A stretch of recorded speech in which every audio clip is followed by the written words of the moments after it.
Bonjour Éric Coquerel. Bonjour. Merci d'avoir accepté mon invitation. Éric, tu es député de la France Insoumise. Tu viens de publier Lâchez-nous la dette aux éditions de l'Atelier. Tu y plaides notamment pour l'annulation de la dette Covid. Tu nous expliques les mécanismes de la dette, les préjugés qui tournent autour de la dette. Tu nous expliques combien la dette sert souvent d'alibi pour conduire les politiques de dépenses, des politiques d'austérité, de baisse de dépenses publiques, des effectifs aussi souvent. Alors la dette, en un mot, c'est grave ou c'est pas grave? Non, c'est pas grave. Voilà, c'est pas grave parce que déjà de manière absolue, la dette globalement par rapport à un État aussi riche que la France, si on veut bien voir le patrimoine global et pas seulement ce que nous produisons en termes de PIB chaque année, c'est quelque chose que nous pouvons très bien assumer. Les libéraux, pour exercer un chantage, nous présentent toujours la dette uniquement comme un stock. Alors, je le dis rapidement, ça veut dire quoi? Ça veut dire vous achetez un appartement sur, par exemple, 30 ans, personne n'aura l'idée de comparer le prix que ça va coûter sur 30 ans sur un an de revenu. Les libéraux font ça en permanence. Ils regardent la dette qui, en gros, est un peu plus de 7 ans en termes de remboursement et ils nous disent « Ah là là, mais on est surendetté au-delà du PIB », alors qu'en réalité, il faudrait voir les charges de la dette chaque année et on s'apercevrait que c'est totalement assumable. Mais après, ça pose d'autres questions. C'est qui possède la dette et qui, du coup, peut maîtriser et décider de la politique d'endettement et de déficit. C'est un livre très pédagogique parce que tu nous expliques ce qui va pas et ce qui va bien et pourquoi il y aurait une bonne dette et une mauvaise dette. Tu reviens notamment sur la dette privée, on va y revenir aussi. Pourquoi la dette Covid notamment, parce que c'est aussi ça dont il est question dans le livre, pourquoi la dette Covid est une bonne dette? En tout cas, c'est une bonne méthode parce qu'en fait, ce qui s'est passé, c'est que la Banque Centrale Européenne, alors d'ailleurs en rupture avec tous les traités européens, a pris la décision pendant la crise du Covid de permettre que les banques centrales, donc elles, mais on sait que la Banque Centrale Européenne, c'est un côté fédérateur, enfin ce fédéralisme en réalité, c'est-à-dire que ce qui exécute réellement la politique, c'est chaque banque nationale. Donc pour nous, c'est la Banque de France. Eh bien, elle a décidé que la dette produite allait appartenir à ces banques, au lieu d'être sur les marchés. Et là, ça change tout. Parce que dès lors, il n'y a plus ce qu'on nous dit en permanence, c'est-à-dire un État qui ferait défaut par rapport au marché, etc.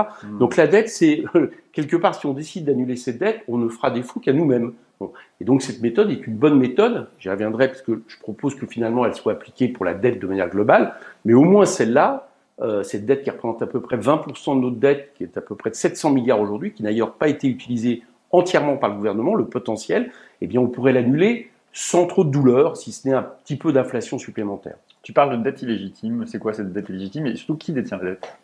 La dette illégitime, c'est ce que j'appelle dette illégitime, et c'est pour ça d'ailleurs que je propose comme des mouvements comme Attac qui est une audit de la dette. C'est toutes les dettes qui ont été créées, non pas pour servir l'intérêt général, mais en général, mais plutôt par exemple pour venir au secours de l'économie capitaliste. Alors, type de dette illégitime. En 2009, après la crise des subprimes, Nicolas Sarkozy, et pas que Nicolas Sarkozy, ça a été à peu près la même chose dans tous les pays, décide de venir au secours des banques qui étaient en train de couler, et du coup, l'État donne de l'argent aux banques, prête de l'argent aux banques, et on augmente le déficit à peu près de 400 milliards, ce qui est une dette énorme. Donc on a socialisé les pertes des banques, mais sans contrainte. On aurait pu imaginer que, par exemple, on dit, bon, ok, on vous sauve, mais on vous nationalise, au moins une partie. On l'a pas fait. On peut estimer que cette dette-là, qui n'a servi finalement, parce qu'après les banques continuaient leur business de manière classique, y compris d'ailleurs en continuant à aller dans les paradis fiscaux et autres, on peut estimer que cette dette est quelque part une dette illégitime. Bon. Autre dette illégitime, les dettes causées, et c'est les principales, causées par la baisse des recettes des impôts, et notamment des impôts pour les plus riches, dans lequel Emmanuel Macron s'est fait le grand spécialiste ces 5 dernières années. On peut estimer que c'est une dette illégitime. Il n'y a pas de raison finalement, on paye avec nos déficits, nos dettes, les cadeaux fiscaux aux plus riches. Bon voilà, c'est une autre type de dette illégitime. Tu évoquais la crise des subprimes tout à l'heure, enfin il y a un instant. Tu reviens, je le disais dans le livre, sur la mauvaise dette qui est la dette privée. Pourquoi on n'en parle pas de celle-là? Pourquoi celle-là, elle ne fait pas l'objet de critiques quand la dette de l'État fait l'objet d'une obsession permanente? Certainement parce que celle-là, si on en parlait en permanence, j'allais dire que, comme un peu dans un roman policier, on dévoilerait le coupable. C'est-à-dire, le coupable, c'est le système capitaliste financiarisé.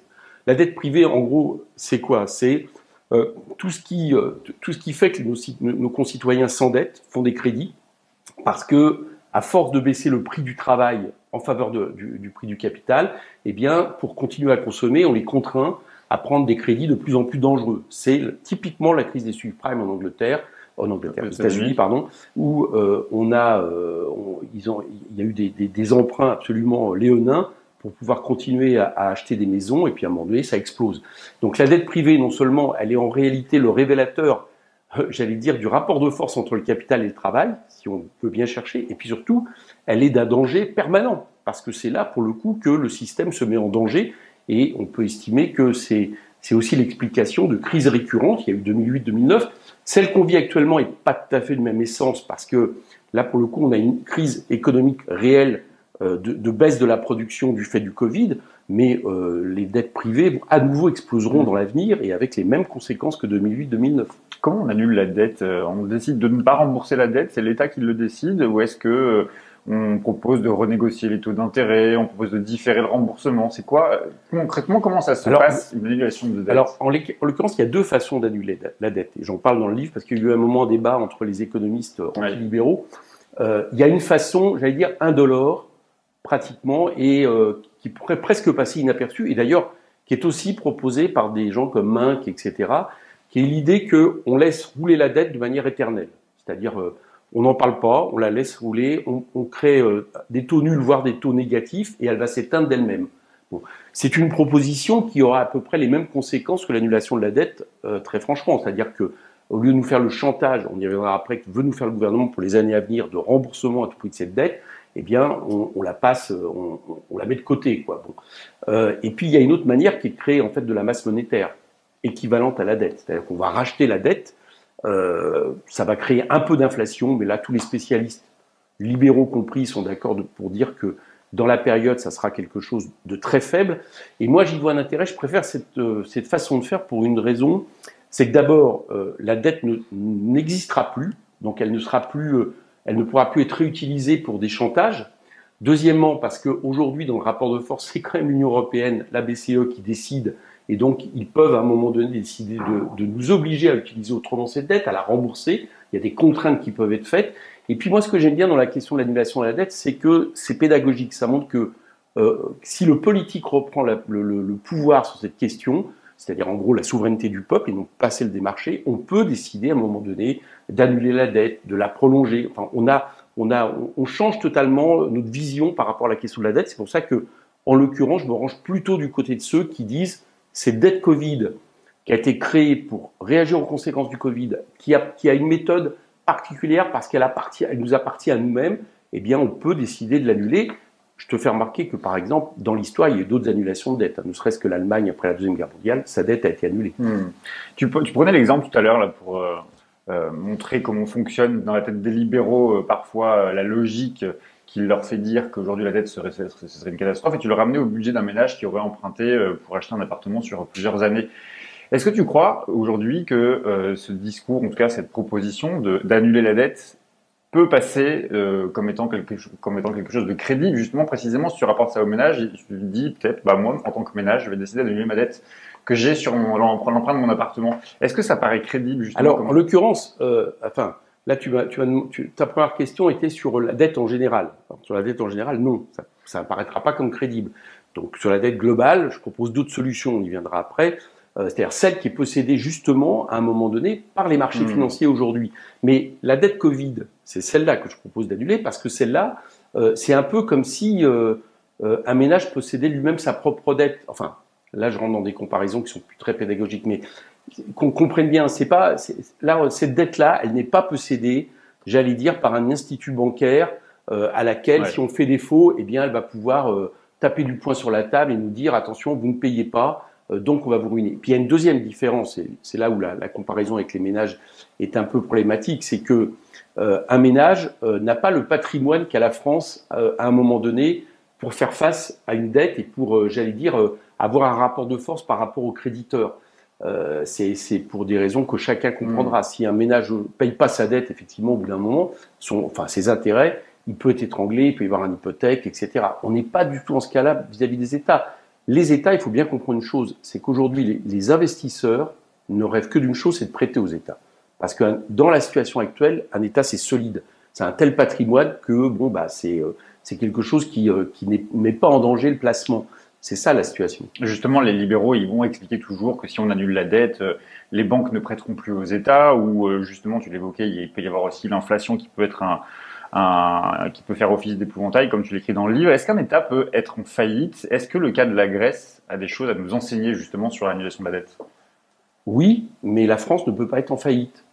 Alors là, c'est un peu injuste parce qu'il y a une question de rapport de force et de poids des États. La Grèce, c'est à peu près le PIB de la région Île-de-France. Bon. Donc évidemment, son rapport par rapport à des institutions financières n'est pas le même que la France. La France, par exemple, ne peut pas être en faillite. Voilà, point. C'est pour la bonne raison, c'est que le patrimoine est tellement énorme que ça ne met pas en danger le pays. Du coup, c'est à nous de profiter de ce rapport de force pour essayer d'inverser, de changer le système, et puis en espérant aussi que ça serve d'exemple pour les autres pays européens. Alors, ça passe par le fait d'arrêter avec l'indépendance des banques centrales, c'est-à-dire qui décident d'elles-mêmes en fonction de critères qui sont souvent des critères néolibéraux. Ça passe par le fait de progressivement revenir sur des mécanismes. Par exemple, je parle du circuit du trésor. Alors, les gens ne les savent pas forcément, mais jusque dans les années 80, la dette n'était pas placée sur les marchés financiers. C'est quelque chose de très nouveau qui a été décidé par des lois qui tout d'un coup nous a imposé de les placer sur les marchés financiers, alors que jusqu'à les années 80, il y avait un système qui était une espèce de caisse dans lesquelles les banques étaient obligées de mettre une partie de leur chiffre, enfin de leur revenu, enfin de leur chiffre d'affaires, on va dire pour aller vite, et dans lequel l'État puisait pour justement se permettre d'emprunter, de faire face à ces déficits. C'était pas du tout le même système. On pourrait revenir sur un système de ce type-là, et puis on peut aussi imaginer que une partie même de la dette globale, celle on peut décider d'en annuler une partie, par exemple les dettes illégitimes. Enfin, il y a tout un mécanisme possible sur lesquels l'État a un pouvoir aujourd'hui important, d'autant plus quand il est fort. La Grèce n'est pas vraiment le même problème. Je pense que la Grèce, confrontée à la question qui était la leur, je crois par exemple que je ne vois pas très bien comment ils auraient pu exclure la sortie de l'euro. Ça aurait été une façon à un moment donné de faire face, même si le non-remboursement des banques qui étaient leurs créditeurs aurait été aussi un bon chantage. Ils n'ont pas choisi d'y aller jusqu'au bout, quoi.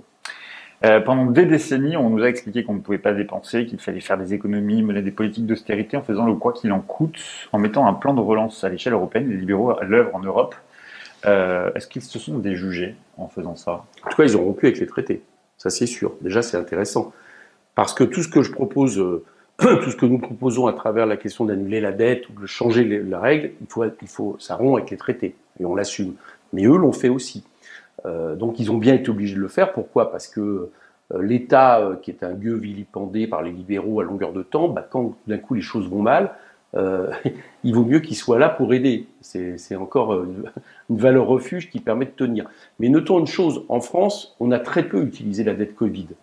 C'est-à-dire qu'en gros, on a utilisé la dette Covid à hauteur de... Enfin, ce que j'entends par la dette Covid, c'est la dette qui a été mise à disposition de chaque État par la Banque Centrale Européenne, par différents principes. Et en France, on peut estimer qu'aujourd'hui, elle est 700 milliards. En réalité, si on cumule l'argent réellement engagé par l'État à travers les plans de relance, plans d'urgence, on s'aperçoit qu'on n'est pas à 200 milliards. On aurait pu aller plus loin. On aurait pu l'utiliser, par exemple, pour une véritable bifurcation écologique, comme nous le proposons. On aurait pu l'utiliser pour doper la consommation populaire, avec par exemple un RSA jeune, des choses comme ça. Ce qu'ont fait les États-Unis, toute proportion gardée, on a mis 6% de notre PIB pendant la crise. L'État a mis 6% du PIB en termes d'aides diverses, dont une certaine partie pose problème. D'ailleurs, je pense à la baisse des impôts de production et autres. Alors que les États-Unis ont mis 25% de leur PIB et ont plutôt dopé la consommation populaire. Finalement, pour toi, la dette, c'est pas une question de c'est bien, c'est mal, c'est aussi une question de la dette, pourquoi faire? C'est une question, la dette, c'est qui la possède? Première question centrale. Tu as compris que moi, je propose de définanciariser la dette, comme d'ailleurs l'économie en globalement, pour faire en sorte que nous soyons toujours que nous ayons une maîtrise de cette dette. Deuxièmement, après, c'est effectivement à quoi ça sert. Si ça sert à faire des cadeaux au capital, à la rente, aux entreprises sans conditions et sans contraintes comme on fait aujourd'hui. Ce qui a été le cas avec le quoi qu'il en coûte finalement En grande partie, oui. Une très grande partie du quoi qu'il en coûte a consisté à par exemple, prêter de l'argent aux entreprises sans contrepartie, ce qui fait que Aujourd'hui, les entreprises du CAC 40 en 2021 ont fait 51 milliards de dividendes tout en supprimant 60 000 postes, 60 000 emplois et en ayant des aides de l'État. Ça a consisté à baisser des impôts, l'impôt de production, ce qui est une politique qui, même du point de vue, purement économique, n'est pas bonne. On estime que le taux de 1 euro mis sur le plan de relance, tel qu'a été décidé par le gouvernement, a rapporté à peu près 0,8 euros. Donc 1 euro mis par l'État a rapporté moins que l'euro mis, alors que une autre politique aurait consisté, par exemple, à doper la consommation populaire, à mettre de l'argent, là, pour le coup, conditionné à des créations d'emplois, etc., aurait très certainement eu un taux bien plus important. Donc, elle a été mal utilisée. Il n'y a pas eu assez d'argent. Il a été mal utilisé. C'est un peu ce qu'on peut reprocher aux différents plans de relance proposés par le gouvernement. Tu dis que tout doit être payé par la dette, ou est-ce qu'il faut aussi, en parallèle, mener des politiques de recherche de marge de manœuvre? Et tu parles dans ton livre notamment de l'impôt, de remettre un impôt juste, un impôt qui permet Bien aussi sûr. de remettre des recettes dans les dépenses, dans les caisses de l'État.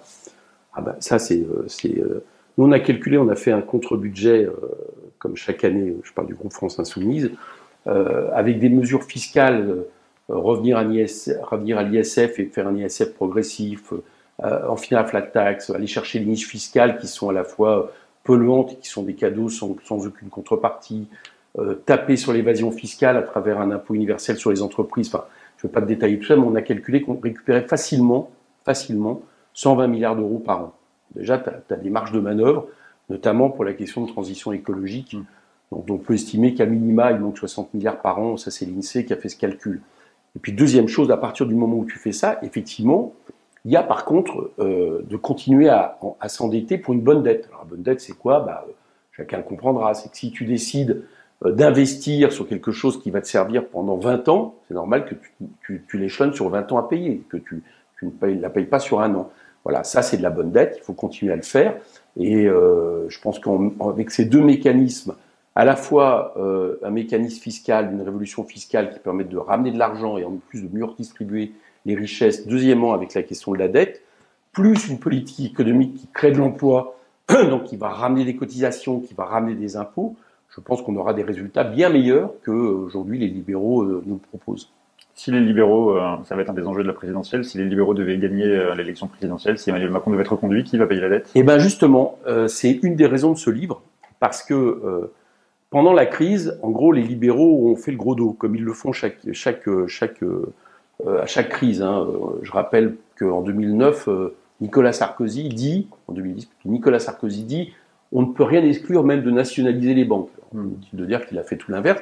Et là, par exemple, je cite des gens comme Wörth, qui, pendant la crise, disent, mais bien sûr, la dette, de toute façon, chacun sait que la dette est éternelle, ce que nous disons depuis longtemps.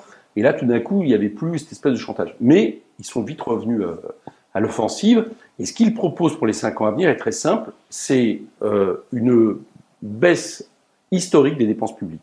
Comme ils ne veulent pas toucher aux impôts, ils nous disent on n'aura pas plus de plus 0,7% chaque année de dépenses publiques, ce qui fait que si on tient compte de l'inflation, de l'augmentation des besoins du fait de l'augmentation de la population, en réalité, ça consiste à une baisse drastique. Et pour être sûr qu'on fasse ça, ils proposent une loi pluriannuelle, c'est-à-dire qu'ils vont décider en début de mandat, sur 5 ans, que on ne pourra pas, l'Assemblée ne pourra pas excéder une certaine somme de recettes.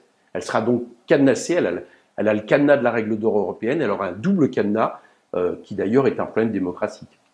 J'ai une dernière question pour toi, Eric. La France Insoumise a présenté la semaine dernière son livre-programme, 696 propositions claires et détaillées. Est-ce qu'un livre programmatique fait un projet en soi? Est-ce que ce livre offre une perspective, un chemin, une vision? Qu'est-ce qu'elle raconte, ces 696 propositions? Elle raconte une première chose, c'est que nous sommes prêts à gouverner le pays, ce qui est important en termes de crédibilité, parce que je pense que les gens ont besoin non seulement de savoir qu'il y a une alternative, mais qu'elle est capable de s'appliquer. Et puis la deuxième chose, c'est que les 697 mesures, elles tracent aussi un dessin qui s'appuie sur la question du partage des richesses, du partage du temps de travail, de la planification écologique, de l'indépendantisme français, de la rupture avec les traités. Donc en réalité, elles s'inscrivent dans des grandes parties qui fixent un horizon qui est alors là pour le coup totalement différent de celui des libéraux et de ce qu'on subit depuis 30 ans. Merci beaucoup Eric, lâchez-nous la dette aux éditions de l'Atelier. Et c'est bien parce que ça remet les idées au clair et c'est très court et c'est très pédagogique. Merci Pierre. Merci à toi.